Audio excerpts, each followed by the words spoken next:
What we want to try to do today is put a link into an email, an HTML link into an email.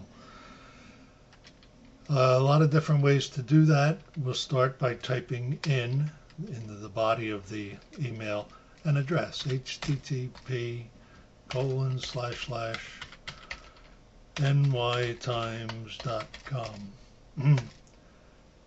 Now we need to select this information. What I did there was hold down the mouse button, the left button, and drag the cursor across the text.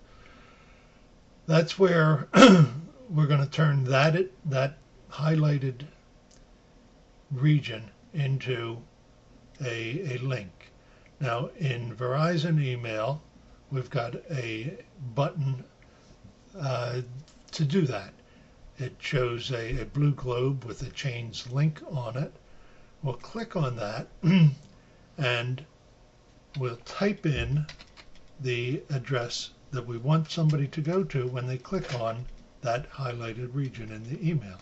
And in this case, it'll be identical to the highlighted region in the email, http://www.nytimes.com. Now, so, okay, and now that region has become a link. When we mail this, someone will be able to click on that and go to the New York Times. Let me try again, http://nytimes.com.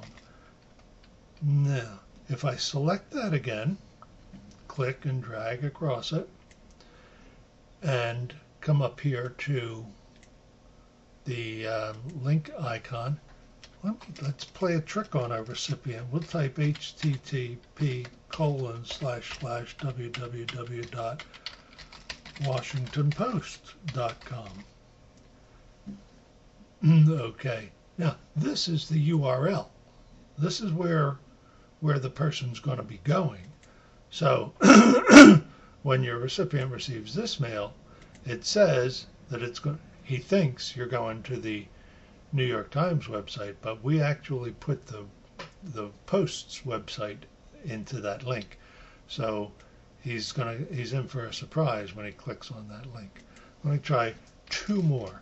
http://www.times.com. Again, this is just plain text now.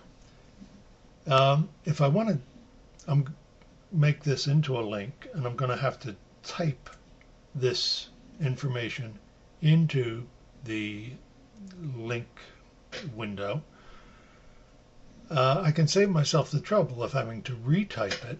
It's already selected here, so I will hold down the Control key and type the letter C while the Control key is still down. What that does is copy the highlighted information. So now when I come over and I create my link, I can just hold the Control key down and touch V, and it pastes that information into the field. Okay, so that saves me typing if I do it that way. One last way. Suppose I'm off visiting another site. Oh, I don't know. It's like maybe a YouTube video of a wonderful young girl doing her yellow belt test for Taekwondo. And I want to share that information with someone else. What I'll do is come up to the address field for that website, and if I click on it, it automatically gets selected. Sometimes it will not be selected, but almost always it'll be completely selected. If it's not selected, select it. Click the mouse button and drag across the whole area. Now we've got it copied, or we've got it selected. So again, I'll hold down the Control key and type the letter C. I did that. It's now been copied. The address has been copied, not the whole movie, just the address. And now we can go back to our email, and we can, if we're lucky, be able to hold down Control and V, and there's an address for a movie. Now, I wouldn't want to have to copy that or retype that whole thing. So I can select it, or I don't even, yeah, select it and come over here to the link icon. Remember, the last thing we selected was that address. We did it in YouTube, but we selected that http www.youtube.com. So it's still there on the clipboard. If I hold down Control and type V, it appears here as the link. And I can say OK. There we are. And your recipient will now be able to see a wonderful video of a lovely young child doing her yellow belt taekwondo test. Hope that's clear. I try not to do too many uhs and ahs.